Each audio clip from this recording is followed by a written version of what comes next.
গুরু পতিত পাবন গৌরী। কার্তিক মাসের একটা গল্প বলি। কারণ এক কানে এটা সিহটের পুটিজুরি গল্প ছিল। পুটিজুরি কুশিয়ারা নদী সিহটের পুটিজুরি গ্রামের গল্প। সেইখানের একজন পুষমাস্টার ছিলেন ব্রাহ্মণ। পুষমাস্টার যখন রিটায়ার্ড হয়ে গেলেন, তখন পুষমাস্টারের কী হইল, রিটায়ার্ড হওয়ার পরে পুষমাস্টারের তখন আর ইংরেজ আমলে তখন আর তো পেনশনও ছিল না।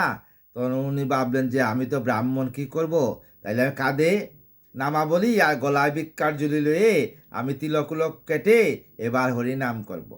তো ওই সময়ে কার্তিক মাসে ওনার বাড়ির পাশ দিকে এক বৃদ্ধ মা যাইতো, খুব গরিব, ছিন্ন বস্ত্র পরিধান। মাকে বললেন, মা গো, তুমি আমাকে ডেইলি 1 সের করে দুধ দিবা, প্রতি 1 সেরে আমি 1 আনা দেবো।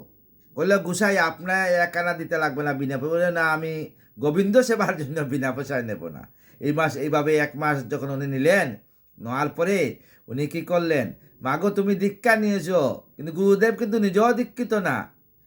এই জন্য ও কী করলো, বলে, না, আমি তো গরিব, আমাকে কোনো গুরুদেব দীক্ষা দিতে চায় না। বলে, আমি তোমাকে দেবো, নিয়ম মাস শেষ হইলে চলে আসো। নিয়ম মাস শেষ হলো, ওই মাতা চলে আসলো।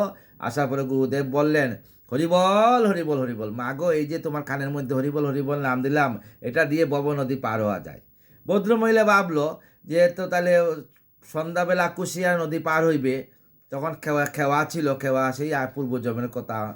এই গল্প আমার বাবার মুখ থেকে শুনছিলাম। পার হইতে সময় নদীর পাড়ে গিয়ে যখন হরিবল হরিবল বলছে, যখন নদীর জল সাইড হয়ে গেছে, উনি পদব্রেজে নদী পার হয়ে গেছে। বিশ্বাসে মিলায় কৃষ্ণ তর্কে বহুদূর। গুরুর প্রতি এত বিশ্বাস তার। তখন পরদিন আসে, যখন গুরুকে বললো, গুরুদেব বললেন, ঠিক আছে, আমি তোমার বাড়িতে শিষ্যকে পরীক্ষা করতে বললেন, আমি তোমার বাড়িতে যাব। ও সব কিছু রেডি টেডি করিয়া, তখনকার দিনে কিন্তু গোবরের গুমট দিয়ে রান্না হইতো।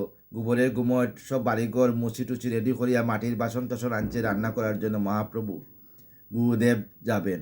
গুরুদেব কুশিয়া নদীর পাড়ে গিয়া আসছে না, শিষ্য কিন্তু আগে আগে চলছে। শিষ্য যে হরিবল হরিবল করছে, গুরুদেব দেখেন যে নদীর জল সাইড হয়ে যাচ্ছে, শিষ্য পার হয়ে গেল। গুরুদেব যখন এতটুকু যেতে যেতে যখন গলা পর্যন্ত হয়ে গেল জল, তখন মাগো তুমি আমাকে পার করো। তখন শিষ্য কী করলো, গুরুদেবকে মাথায় নিয়ে হরিবল হরিবল বলে নদী পার করে গেল। তো এই জন্য গুরু পাওয়া যায় গড়ে গড়ে, শিষ্য পাওয়া যায় না। আবার শিষ্য পাওয়া যায় গড়ে গড়ে, গুরু পাওয়া যায় না। এই জন্য ভালো গুরু এবং ভালো শিষ্য রাধারানী মিলাইয়া দেয়। রাধারানীকে সমস্ত কিছু রাধারানীর প্রশ্রয় দেন, রাধারানী আপনাকে পথ দেখাবে। রাধা নাম করেন, রাধা নামে জীবের মুক্তি হয়। রাধে শ্যাম রাধে রাধে, জয় রাধে জয় রাধে জয় রাধে জয় রাধে।